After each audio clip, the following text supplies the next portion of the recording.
नमस्कार, यो AB news खबरको संकेत हो। तपाई अहिले एबी न्यूज @7 मा हुनुहुन्छ। म नयन सापकोटा, म सुभाष नेपाल। प्रारम्भमा मूल खबर।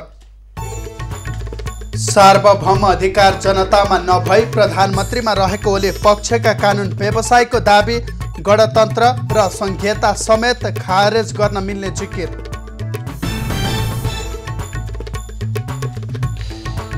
प्रधानमन्त्री ओली रक्षात्मक अवस्थामा पुगेको दाहालको टिप्पणी। नेपाल भन्छन् संविधान रक्षाका लागि सडकमा आयो। अब रक्षात्मक हुनेतिर गइसक्यो। प्रतिनिधि सभा विघटन विरुद्ध संयुक्त आन्दोलनमा जान नहुने कांग्रेस महामन्त्री कोइरालाको भनाई, कांग्रेसलाई नै क्षति हुने तर्क।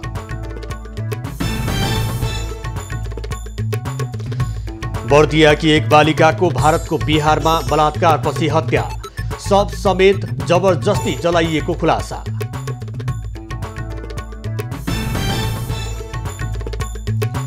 शेयर बजार लगातार उकालोतर्फ, नेप्से 37 अङ्कभन्दा बढीले वृद्धि, 10.5 अर्ब भन्दा बढीको कारोबार।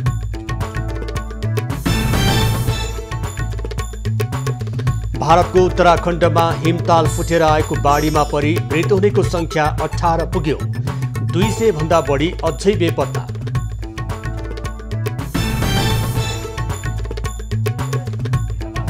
र राष्ट्रिय महिला लिगमा एपीएफको लगातार जित, चौदण्डीगढी नगरपालिका 14-0 गोल अन्तरले पराजित।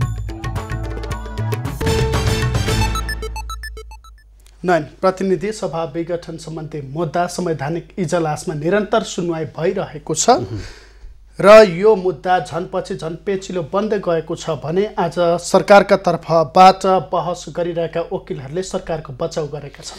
र यसबीचमा यो लामो समयसम्म बहस जारी रहँदाखेरि यो सुनवाई कहिले टुङ्गिने हो भन्ने चासो रहिरहँदाखेरि भोलिको लागि भने सुनवाई रोकिएको छ। पूर्व न्यायाधीश इन्द्रराज पाण्डेको निधनमा भोलिका लागि सुनवाई रोकिएको हो। अब खबरको सिलसिला प्रारम्भ गरौँ सरकार पक्षीय कानुन व्यवसायको बहस सम्बन्धी प्रसङ्गबाट। प्रधानमन्त्री केपी ओली पक्षका कानुन व्यवसायले सार्वभौम अधिकार जनतामा नभएको दाबी गरेका छन्।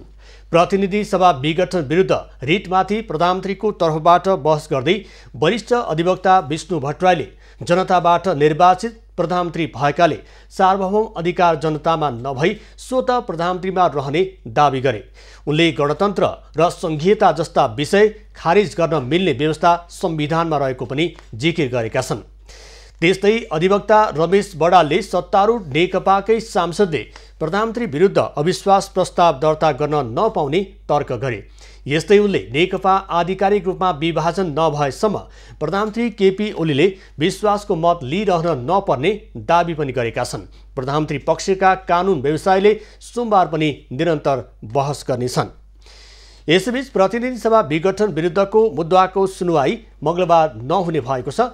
पूर्व न्यायाधीश इन्द्रराज पाण्डेको निधन भएका कारण मङ्गलबार सुनवाई नहुने भएको प्रधान न्यायाधीश चोलेन्द्र शमशेर राणाले सोमबारको इजलासमा जानकारी दिएका छन्।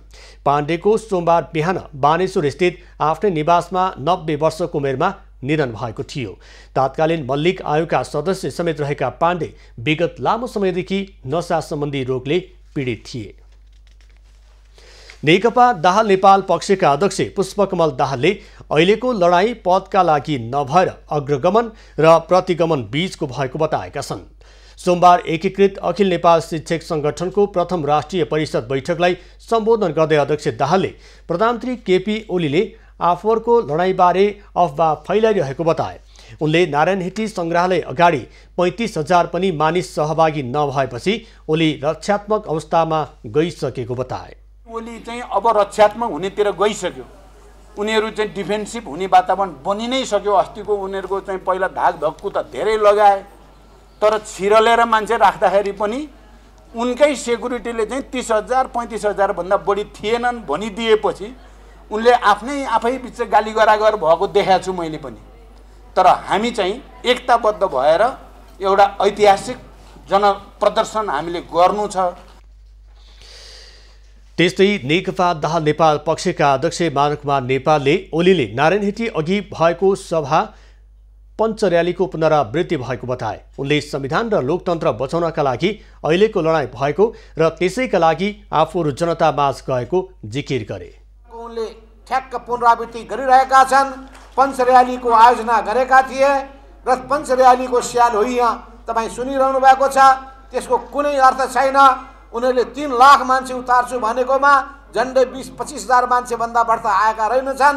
निराश भएर बसेका छन्, आपसमा गाली गलौज गरिरहेका छन्। किन ल्याइनुहोस् भन्दै त्यहाँ आपसमा मारामार भइरहेछ। कार्यक्रममा नेकपा दाहाल नेपाल पक्षका प्रवक्ता नारायण काजी श्रेष्ठ लगायतका नेताहरूले सरकारले संविधान कुल्चने काम गरेको र लोकतन्त्रका उपलब्धिहरूलाई नै धरापमा पार्ने काम गरेकाले आफूहरू सङ्घर्षमा जानु परेको धारणा राखेका थिए। नेपाली कांग्रेसका महामन्त्री शशाङ्क कोइरालाले आफूहरू संयुक्त आन्दोलनमा नजाने बताएका छन्।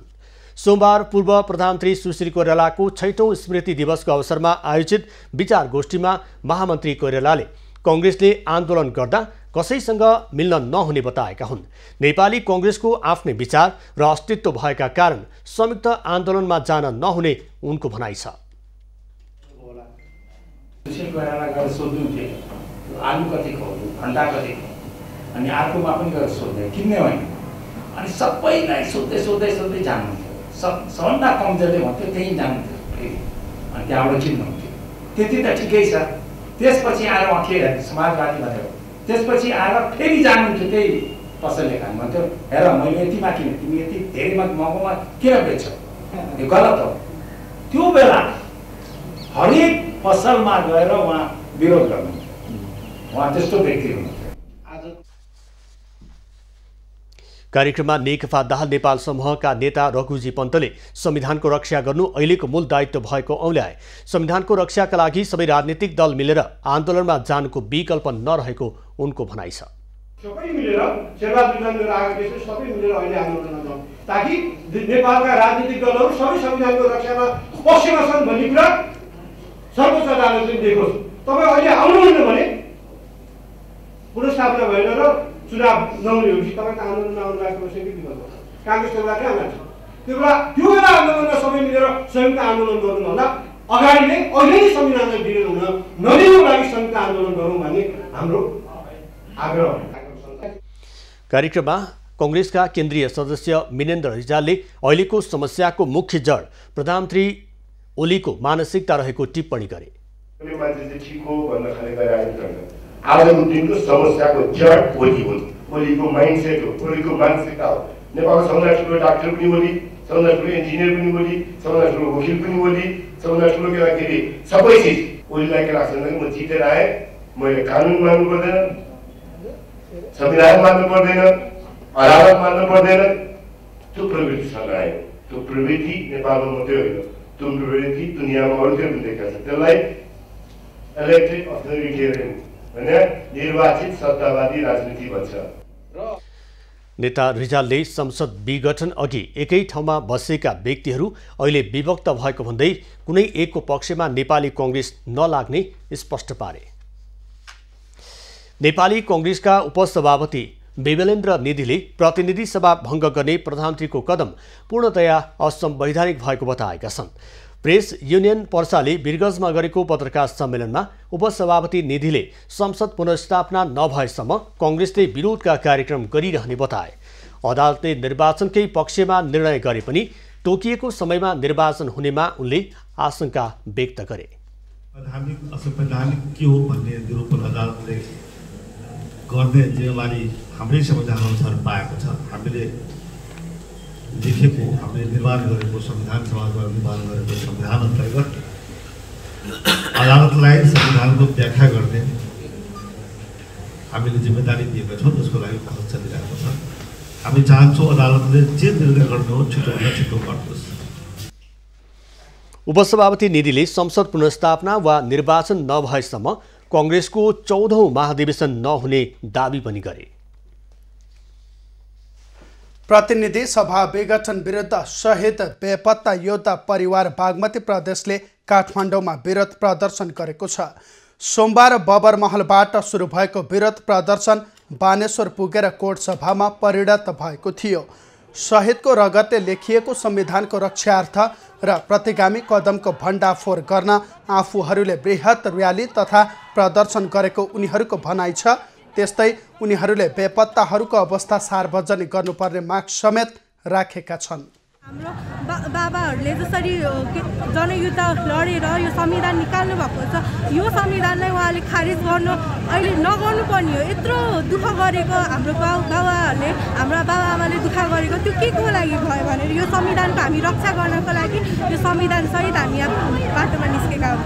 यो असंवैधानिक कदम जुन भएको छ, यो 10 वर्ष जनयुद्ध र 19 जनआन्दोलनबाट जुन संविधान प्राप्त भएको छ, त्यो संविधानलाई कुल्चिएर जुन चाहिँ प्रधानमन्त्रीज्यूले चाहिँ संविधान खारेज गर्नुभयो त्यसको विरुद्धमा हो, संसद खारेज गर्नुभयो त्यसको विरुद्धमा हो। साथसाथै हाम्रो मान्छेहरू 10 वर्ष जनयुद्धमा शहीद भए, हाम्रो मान्छेहरू बेपत्ता भए, उनीहरूका कुनै सार्वजनिक भएको छैन, उनीहरूलाई सार्वजनिक गरिनुपर्छ। र यो मुलुकलाई फेरि पछाडि धकेल्नको लागि षड्यन्त्र भइराखेको छ। त्यो षड्यन्त्रका विरुद्ध आज शहीद बेपत्ता परिवार सडकमा उत्रिएको हो। प्रदर्शनमा सहभागीहरूले संसद पुनर्स्थापना हाम्रो माग, प्रतिगामीहरू भागाभाग, शहीद बेपत्ता पारिएकाहरूको एउटै आवाज, संवैधानिक कदम मुर्दाबाद, निरङ्कुश तानाशाह मुर्दाबाद लगायत नारा लगाएका थिए। यसैबीच प्रदर्शनमा सहभागी भएकाहरूलाई हामीले सोधेका छौँ, प्रदर्शन केका लागि? उनीहरूको भनाइ आजको हामीलाई भन्नु छमा।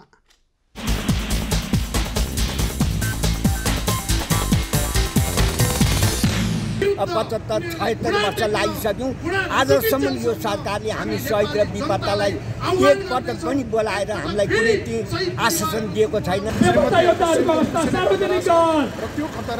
पदमा बसेको प्रधानमन्त्री निर्वाचन प्रधानमन्त्रीले जसरी गर्नुभएको छ त्यो कुरा गलत छ। उपस्थित हुँदैछौँ, त्यसैले हामीले रगत बगाएर ल्याएको माथि चाहिँ कुठाराघात गरियो, त्यसको सडकमा आउनका केही कारणहरू छन्, उत्रिएका छन् जुन ढङ्गले जनयुद्धमा आफ्ना श्रीमानहरू गुमाएर पनि यो पार्टीमा निरन्तर हिजोदेखि आजको दिनसम्म खटिराख्ने शहीद बेपत्ताहरूले गरेको योगदानको अपमान गर्नुभएको छ। हामीले ल्याएको, हाम्रा बाबुआमाले लडेर ल्याएको यो व्यवस्था उहाँले अन्त्य गर्न खोज्दै हुनुहुन्छ, सकाउन खोज्दै हुनुहुन्छ। जनयुद्धमा जनताका छोराछोरी आफ्नो न्यायको निमित्त शाही सत्ताको विरुद्ध युद्ध लड्न जाने युद्धहरू चाहिँ अहिले शहीद, राष्ट्रिय शहीद भएका छैनन्, द्वन्द्व पीडित भएका छन्। प्रधानमन्त्री केपी ओलीले गरेको संसद विघटनलाई असंवैधानिक भन्दै विवेकशील पार्टीले काठमाडौँमा जुत्ता प्रदर्शन गरेको छ। सोमबार काठमाडौँको माइतीघरमा जुत्ता प्रदर्शन गर्दै उनीहरूले संसद विघटनको घोषणालाई तत्कालै खारेज गर्नुपर्ने माग गरेका छन्। उनीहरूले संसदीय सुनवाई बिनै संवैधानिक आयोगमा भएको पदाधिकारीको नियुक्ति विरुद्ध पनि नाराबाजी गरेका थिए। विवेकशील पार्टीले संसद विघटन भएदेखि नै विरोधका विभिन्न कार्यक्रम गर्दै आएको छ। भारतको बिहारको मोतिहारीमा 12 वर्षीय एक नेपाली बालिकाको सामूहिक बलात्कारपछि हत्या भएको छ। ती बालिकाको शव मध्यरातमा जबरजस्ती जलाइएको थियो।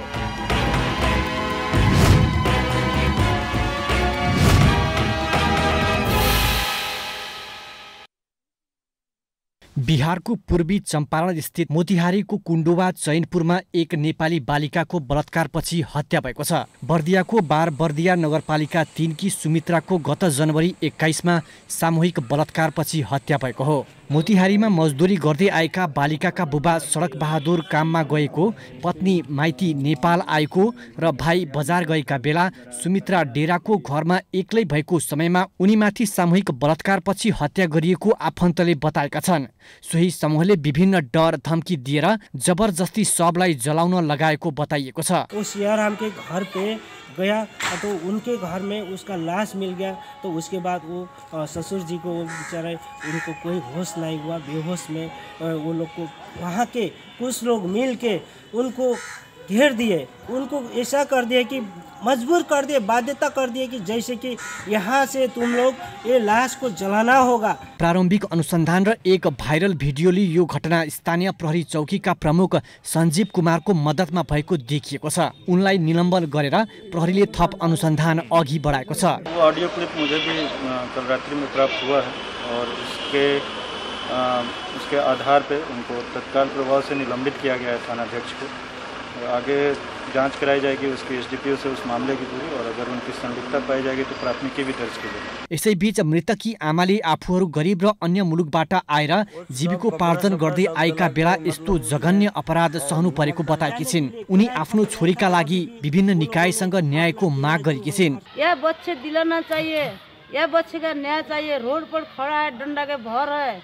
हमरे बेटी के न्याय जरूरी चाहिए कि हम लड़ाई करते हैं रोड में, हमरे बेटी कोई भी न्याय न पाएगा। ये बेटी नहीं मिलेगा गोदी पर, एक बेटी का न्याय देना चाहिए। घटनामा विनय शाह, दीपक कुमार शाह, रमेश शाह, देवेन्द्र कुमार शाहमाथि सामूहिक बलात्कार र हत्याको आरोप लगाइएको छ। घटनामा संलग्न भएको आरोपमा 2 जनालाई पक्राउ गरिएको छ भने अन्य फरार रहेका छन्। विदेशी भूमिमा नेपाली चेलीसँग भएको दुर्व्यवहारको यो पहिलो घटना भने होइन, तर यस्ता घटना न्यूनीकरणका लागि नेपाल सरकारका तर्फबाट खासै पहल भएको देखिँदैन। राजन रौनियारको रिपोर्ट।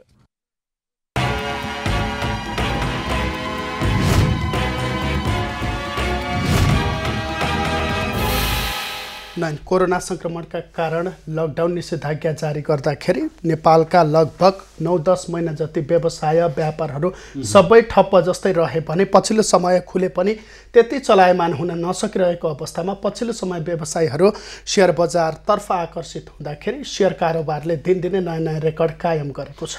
यो रेकर्ड कायम गरिरहँदाखेरि एकै दिन 10.5 अर्बभन्दा बढीको कारोबार भएको छ भने पछिल्लो समयमा राजनीतिक स्थिरता हुन सकिरहेको छैन।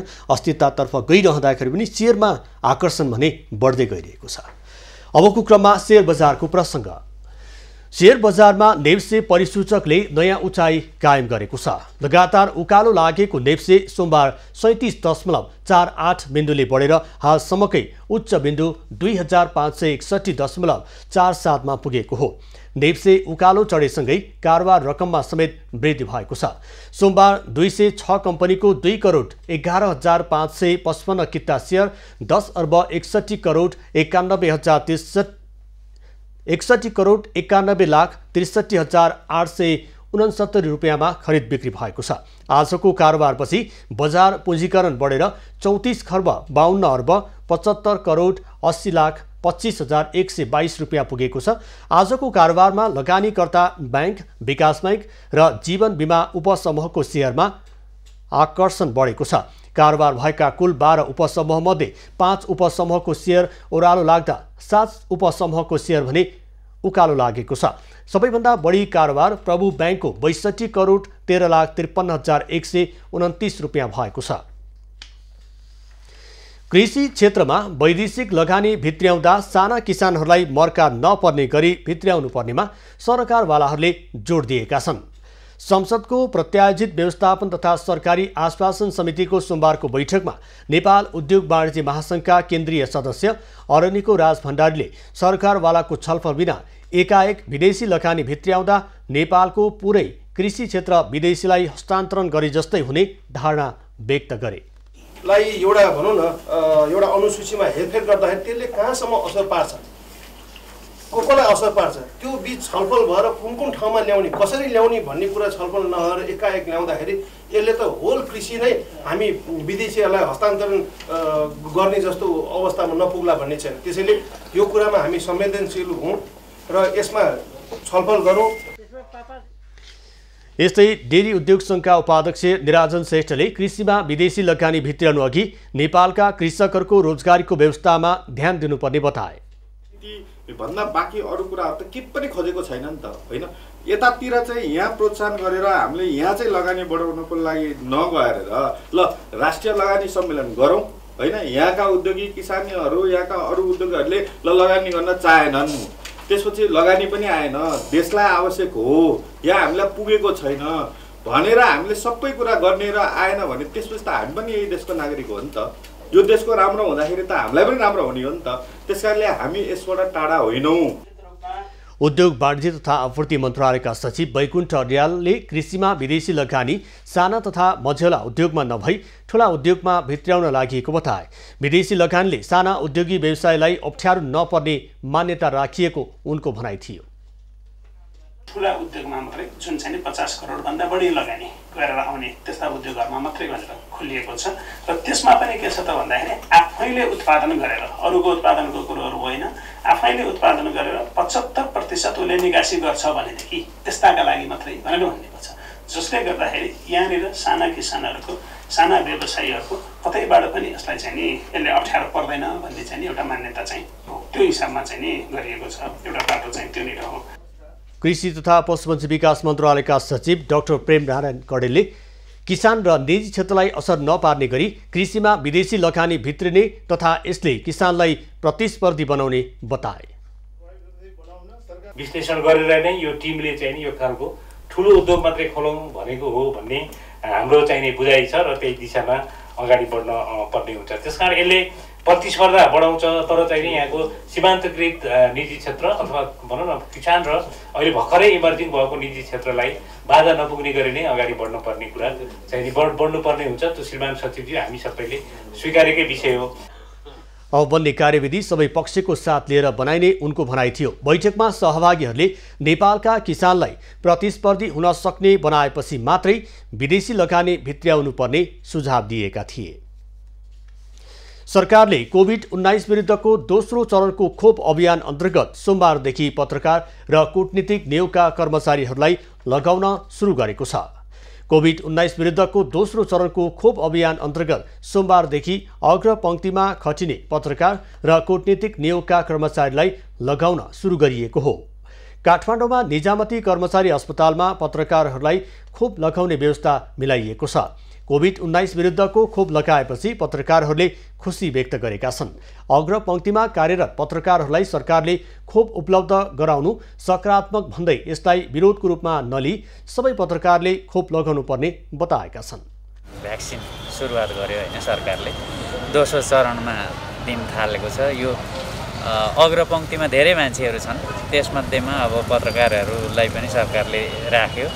खोप दिनुपर्छ भन्ने सरकारले अवधारणा ल्यायो, त्यसको लागि सरकारलाई धन्यवाद दिन चाहन्छु। किन सञ्चारकर्मीले पनि यो सूचना प्रवाहमा यो महामारीको बेला रात दिन नभनी खटेका थिए, त्यो सूचना प्रवाह गरेका थिए। त्यो भएर सरकारले राम्रो एउटा इनिसिएसन लिएको छ। यसलाई चाहिँ एउटा विरोधको रूपमा भन्दा पनि अब यो खोप सबै पत्रकार साथीहरूले लिनु जरुरी छ जस्तो मलाई लाग्छ। कोरोना अस्पताल सबै रिपोर्टिङहरू गइरहनु पर्छ, स्वास्थ्यकर्मी भेटिरहनु पर्छ होइन, भिडभाडमा गइरहनु पर्ने पेसाको मान्छे भएकोले पनि पत्रकारलाई प्राथमिकतामा राख्नु यो राम्रो निर्णय हो। अब अरूलाई पनि बिस्तारै सरकारले मलाई लाग्छ खरिद प्रक्रिया पनि अगाडि बढाइरहेको छ। त्यसकारणले सरकारले अरूलाई पनि प्राथमिकता राखेर जतिसक्दो चाँडै जो मान्छे खोप लिन चाहन्छ उनीहरूलाई खोप दिने वातावरण बनाउनुपर्छ भन्ने लाग्छ। यो दोस्रो चरणको खोपमा पत्रकारहरूलाई पनि चान्स दिएकोमा नेपाल सरकारलाई धन्यवाद छ।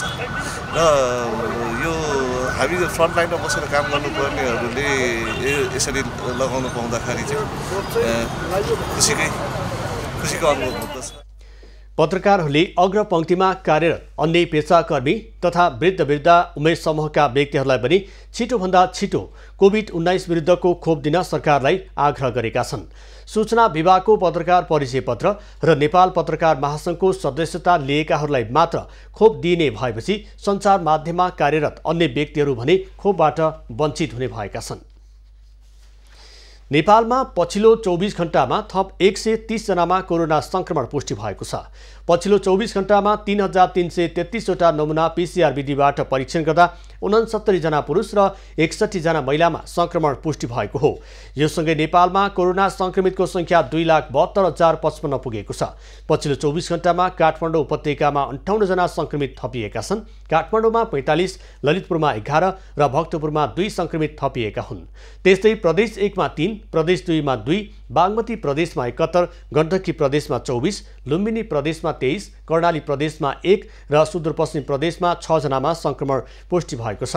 पछिल्लो 24 घण्टामा थप 194 जना कोरोना मुक्त भएका छन्। नेपालमा हालसम्म कोरोना मुक्त हुनेको संख्या 2,68,266 पुगेको छ। त्यस्तै कोरोनाका कारण पछिल्लो 24 घण्टामा थप 7 जनाको मृत्यु भएको छ। हालसम्म कोरोनाका कारण ज्यान गुमाउनेको संख्या 2045 पुगेको छ। हाल 1744 जना आइसोलेसनमा रहेका छन्। तीमध्ये 898 जना संस्थागत र 846 जना होम आइसोलेसनमा रहेका छन्। 63 जनाको आइसियुमा र 17 जनाको भेन्टिलेटरमा उपचार भइरहेको छ। हालसम्म कोरोना संक्रमण पहिचानका लागि 20,96,750 वटा नमुना PCR विधिबाट परीक्षण गरिएको स्वास्थ्य मन्त्रालयले जनाएको छ। नेकपा दाहाल नेपाल समूहका नेता वर्षमान पुनले संविधानमा संसद विघटनको कुनै व्यवस्था नभएको जिकिर गरेका छन्। स्याङ्जामा आयोजित कार्यक्रममा उनले संसद विघटन गैर संवैधानिक भएको भन्दै अदालतले पुनर्स्थापित गर्ने विश्वास व्यक्त गरेका हुन्। नेता पुनले ओलीले आफू जनताबाट प्रधानमन्त्री चुनिएको र विशेष अधिकार रहेको दावी गर्नु गलत भएको बताए।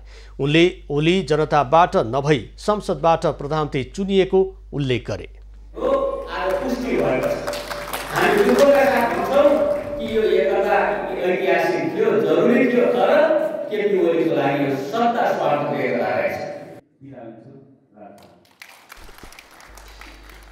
कार्यक्रममा राष्ट्रिय युवा संघका अध्यक्ष रामप्रसाद सापकोटा, नेकपा स्याङ्जा इन्चार्ज चुडामणि जङ्गली लगायतले प्रधानमन्त्रीको असंवैधानिक कदम विरुद्ध सशक्त आन्दोलनको आवश्यकता औलाए। पश्चिम नेपालकै पर्यटकीय गन्तव्यका रूपमा रहेको बर्दिया जिल्लाको ठाकुरद्वारमा आन्तरिक पर्यटकको संख्या बढ्न थालेको छ। कोरोनाले थला परेको पर्यटन व्यवसाय आन्तरिक पर्यटक बढेसँगै सञ्चालनमा आएका हुन्। बाह्य पर्यटक आउने सम्भावना नरहेको अवस्थामा देशभित्रकै पर्यटकको संख्या बिस्तारै बढ्न थालेपछि ठाकुरद्वाराका पर्यटन व्यवसायलाई थोरै भए पनि राहत पुगेको छ। कोरोनाबाट थलिएको पर्यटन व्यवसाय आन्तरिक पर्यटकलाई बढी महत्त्व दिएर अगाडि बढाउन सके रोजगारको अवसर बढ्ने नेपाल पर्यटन बोर्डका प्रमुख कार्यकारी अधिकृत डाक्टर धनञ्जय रेग्मी बताउँछन्। उनले आन्तरिक पर्यटन प्रवर्धनका लागि पहिले आफ्नो देश घुम्न जाउँ भन्ने वातावरणको सृजना गरेर अगाडि बढ्नका लागि नेपाल पर्यटन बोर्ड अगाडि बढेको बताए। र भोलिका दिनमा पक्कै पनि विदेशी पर्यटकहरू आउलान् र आइसक्दा पनि हामीले यो आन्तरिक पर्यटनलाई नै सँगसँगै लान सक्यौँ भने देशमा एउटा ठुलो रोजगारी पनि सिर्जना हुन्छ। देश पहिला घुमेर बल्ल विदेश जाउँ भन्ने एउटा चेतना पनि हुन्छ। बर्दियाको ठाकुरद्वारामा घुम्नका लागि विशेष गरी बिदाको समय मिलाएर आन्तरिक पर्यटक आउने गरेको पर्यटन व्यवसायी धर्मराज घिमिरे बताउँछन्। उनले सरकारले सहजै रूपमा आउन सक्ने गरी भारतीय नाकाहरू खुल्ला गरिदिएको भए भारतीय पर्यटकहरू भित्रने बताए। आन्तरिक पर्यटक यो यसले चाहिँ अब यो बिदाको भएर चाप बढेको छ। अब यसलाई अलिकता यो भारतीय नाकाहरू खोल्ने हो भने अलिकता नजिकको नाकाहरूबाट हामी यहाँ पर्यटकहरू बढ्ने आशा हुन्थ्यो। अब अन्तर्राष्ट्रिय स्तरको अन्तर्राष्ट्रिय उसबाट चाहिँ पर्यटकहरू आगमन भएको छैन। कोरोनाले थलिएको पर्यटन व्यवसाय पछिल्लो समय आन्तरिक पर्यटन आउन थालेपछि थोरै राहत भएको ठाकुरद्वाराका पर्यटन व्यवसायी राजन छेत्री बताउँछन्। उनले सरकारी तहबाट सडक र हवाई मार्गको उचित व्यवस्था मिलाइदिएको भए अझ बढी आन्तरिक पर्यटक बढ्ने बताए। डिस्टेन्सको कुरा आयो क्या, किनभने एयरपोर्ट टाढा छ। अब त्यति टाढाबाट नाइट बसमा आउनुको लागि धेरै गाह्रो छ हाम्रो आन्तरिक पर्यटकलाई। सो त्यो ध्यानमा त्यो चाहिँ हाम्रो सरकारले ध्यानमा ल्याएर चाहिँ केही एउटा एयरपोर्टको व्यवस्था या त कुनै पाहुनाहरूलाई चाहिँ कसरी चाहिँ छिटो ल्याउन सक्ने व्यवस्था गरिदिएको भए त सायद आन्तरिक पर्यटक अझै पनि बढी आउँथ्यो होला। स्थानीय उत्पादनलाई महत्त्व दिन सके मात्र आन्तरिक पर्यटन प्रवर्धनमा टेवा पुग्ने विश्वास साइकल यात्री पुष्कर शाह बताउँछन्। घुम्न जाँदाखेरि बदाम देखियो भने बदाम किनेर खाउँ, सुन्तला भेटियो भने सुन्तला किनेर खाउँ, काहीँ यो अन्यथा नलिनु होला, काहीँ छ्याङ देखियो भने छ्याङ किनेर खाउँ। बर्दियाको ठाकुरद्वारा पर्यटकीय दृष्टिकोणले अति महत्त्वपूर्ण गन्तव्यको रूपमा परिचित छ। यहाँ बर्दिया राष्ट्रिय निकुञ्जभित्र पाइने बाघ, कृष्णसार, गैँडा, हात्तीदेखि विभिन्न जातका चराहरूको अवलोकन गर्न सकिने भएकाले पछिल्लो समय आन्तरिक पर्यटक बढ्दै गएका छन्। आन्तरिक पर्यटकको उल्लेख्य सङ्ख्या बढाउने उद्देश्यले टुर दी ठाकुरद्वारा साइकल यात्रा समेत सम्पन्न भएको छ। नेपालगञ्ज ब्युरोको रिपोर्ट। सुनसरीको इटहरीमा व्यापारीहरूले कोशी राजमार्ग खण्ड बन्द गराएका छन्।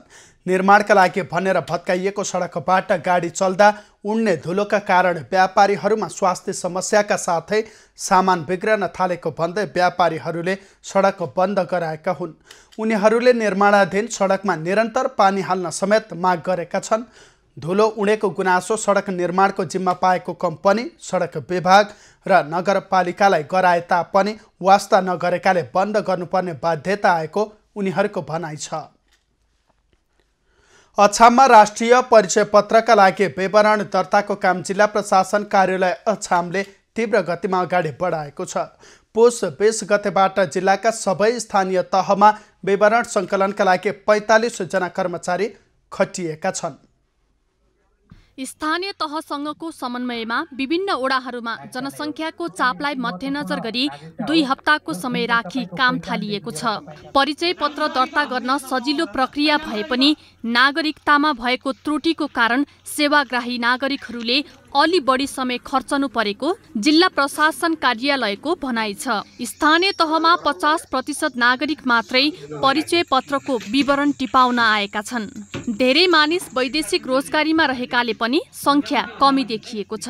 नागरिकको एउटा नयाँ किसिमको परिचय पत्र बन्छ र त्यसले भोलिका दिनमा अन्य सेवा सुविधासँग त्यसलाई जोड्न सकिने एउटा फरक किसिमको परिचय पत्र रहने र त्यसले नागरिकको प्रयोगलाई चाहिँ अलिकति घटाउने भएकोले नागरिकताको महत्त्व पनि यसले बढाउनमा सहयोग गर्छ। अहिले परिचय पत्र बनाउन झन्झटिलो भए पनि डिजिटल प्रविधिको परिचय पत्र पाउने भएपछि नागरिकहरू खुसी देखिएका छन्। कागजको पानामा अक्षर नचिनिने पुराना नागरिकतासँगै नयाँ परिचय पत्रको सुविधा हुनु राम्रो कुरा भएको उनीहरूको प्रतिक्रिया छ। नागरिकताको भन हुने राष्ट्रिय परिचय पत्र भएपछि भन हामीलाई सही त काम लाग्ने भत्ता खाँदाखेरि सजिलो, काहीँ अब व्यवसाय गर्दाखेरि त्यो देखायो भने हामीलाई सजिलो। राष्ट्रिय परिचय पत्र बनाउने अभियान सुरु भएपछि जिल्ला प्रशासन कार्यालयमा नागरिकताको प्रतिलिपि लिनेको संख्यामा वृद्धि भएको छ।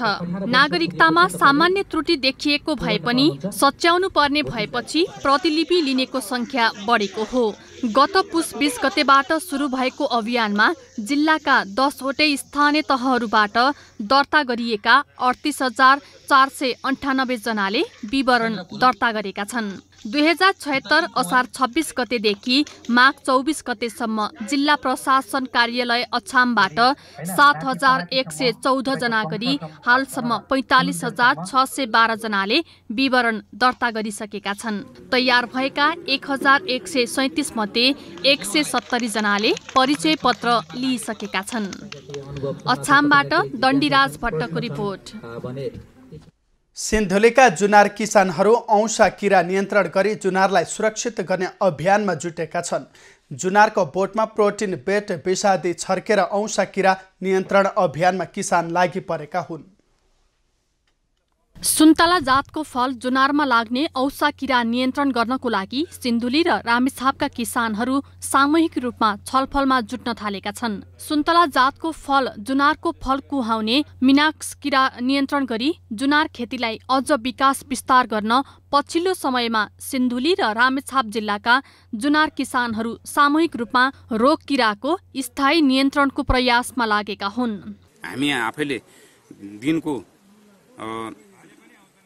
उनीहरूलाई खर्च दिएर सञ्चालन गरेको थियौँ र यो 10-12 चोटि छर्ने काम हप्ताको एकचोटि सबै बगैँचामा एकैचोटि छर्ने कामहरू भयो। विगत 74 सालतिर हामीले यो जुनारलाई काटेर फाले पनि हुन्छ भन्ने मनस्थितिमा हामीसँग पुगिसकेका थियौँ, किनकि त्यतिखेर जुनारभित्र एक किसिमको औँसा किरा थियो, त्यसले गर्दा बजारमा व्यापार पनि हुँदैन थियो, झरेर सर्मष्ट हुन्थ्यो। तर हाल अहिले प्रधानमन्त्री कृषि आधुनिकीकरण परियोजनाको सहयोग र किसानहरूको सहयोगले गर्दाखेरि यो किरा चाहिँ इराडिकेसनमा निर्मूलनै त्यो भएको छैन। छिटपुट 4-5% बगैँचामा भेट्छ। सुन्तला जातको फल जुनार उत्पादनको लागि प्रख्यात मानिएको सिन्धुली र छिमेकी जिल्ला रामेछापमा समेत केही वर्ष यता फल कुहाउने रोग किराहरूको संक्रमण देखिएको छ। किराले जुनार फल नोक्सान भएर पीडित बनेका किसानको समस्या समाधान गर्न प्रधानमन्त्री कृषि आधुनिकीकरण परियोजना जुनार सुपर जोनको परियोजना कार्यक्रमले पनि सहयोग गरिरहेको छ।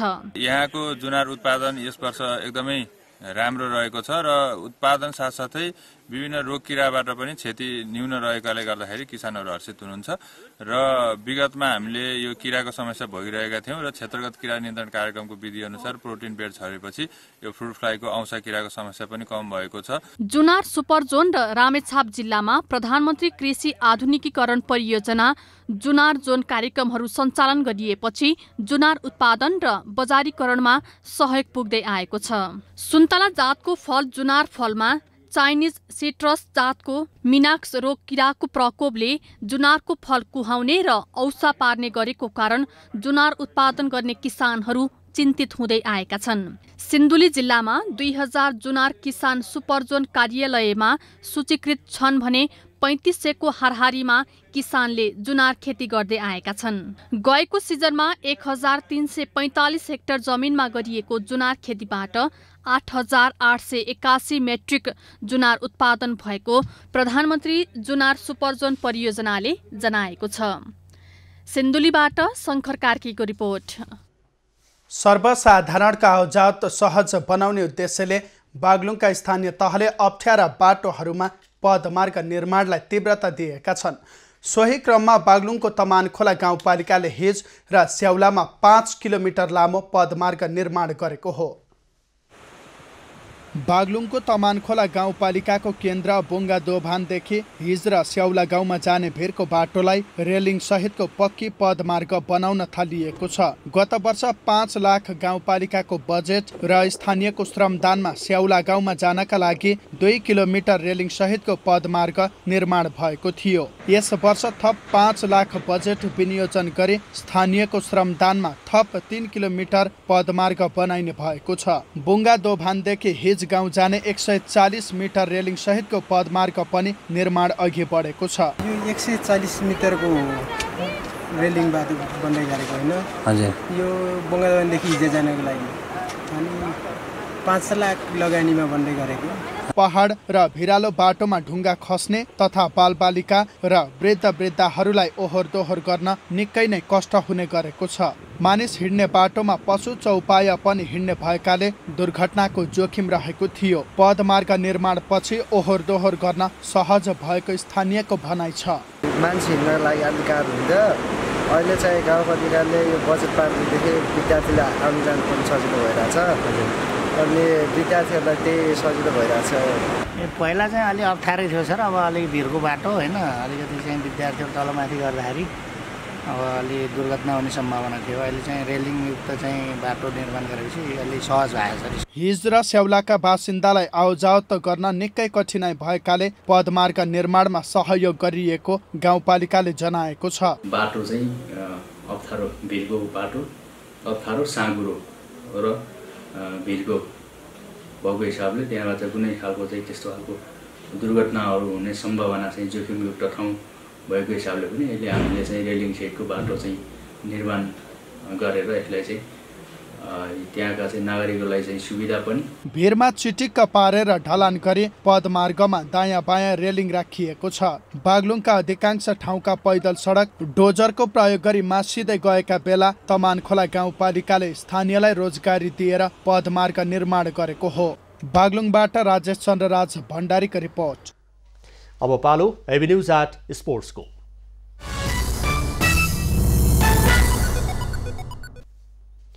एपीएफले राष्ट्रिय महिला लीग फुटबलमा अपराजित यात्रालाई कायमै राखेको छ।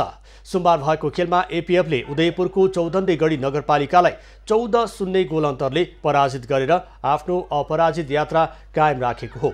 इन्फा कम्प्लेक्स 7 दोबाटोमा एपीएफलाई जित दिलाउन सावित्रा भण्डारीले ह्याट्रिक सहित 8 गोल गरिन्। यस्तै अनिता बस्नेत र अनिता केसीले समान 2-2 गोल गरिन्। कप्तान अनु लामा र रबिना कोलेले 1-1 गोल गरे। प्रतियोगिताकै सबैभन्दा कमजोर टिम चौधन्दी विरुद्ध एपीएफले दुवै हाफमा समान 7-7 गोल गरेको हो। अब पालो एभिन्यूज एट मौसमको। एभिन्यूज एट मौसमको साथमा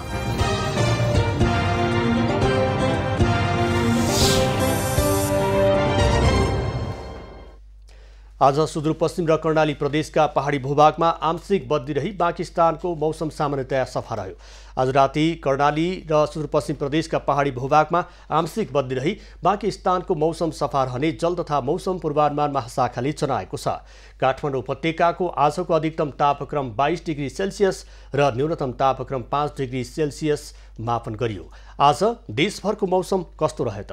हेरौँ देशका विभिन्न स्थानको मौसमी अवस्था।